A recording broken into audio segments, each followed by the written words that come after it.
Salut à tous, aujourd'hui une nouvelle vidéo. Cette fois-ci, le thème était imposé, c'était donc de faire une super-héroïne tirée d'un personnage déjà existant. J'ai choisi comme personnage Faye Valentine de Cowboy Bebop, que j'espère vous connaissez tous. Et donc j'ai décidé de prendre le parti pris super-héros, mais vraiment les vieux super-héros du style Wonder Woman, comme vous pouvez voir avec les références qu'il y a derrière mon dessin.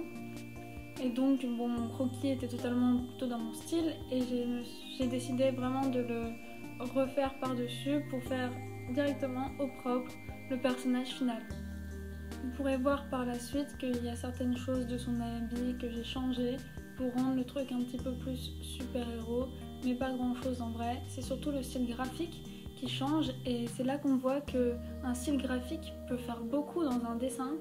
Entre le sketch que vous voyez qui est absolument pas dans un style graphique super-héros, où la tenue paraît un petit peu simple, un petit peu fade, comparé à ce que vous verrez après qui est beaucoup plus dans le style Marvel ou DC, il y a vraiment un grand changement et ça rend vraiment le personnage héroïque.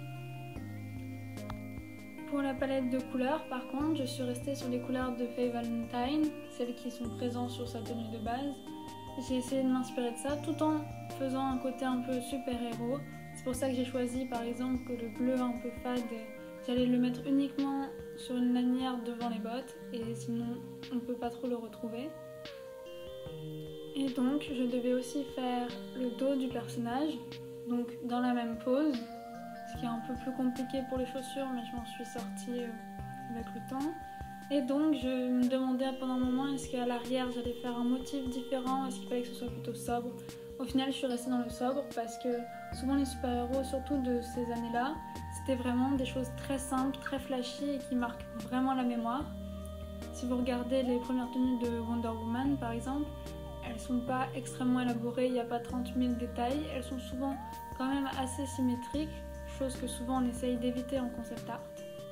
Sur ce, sayonara!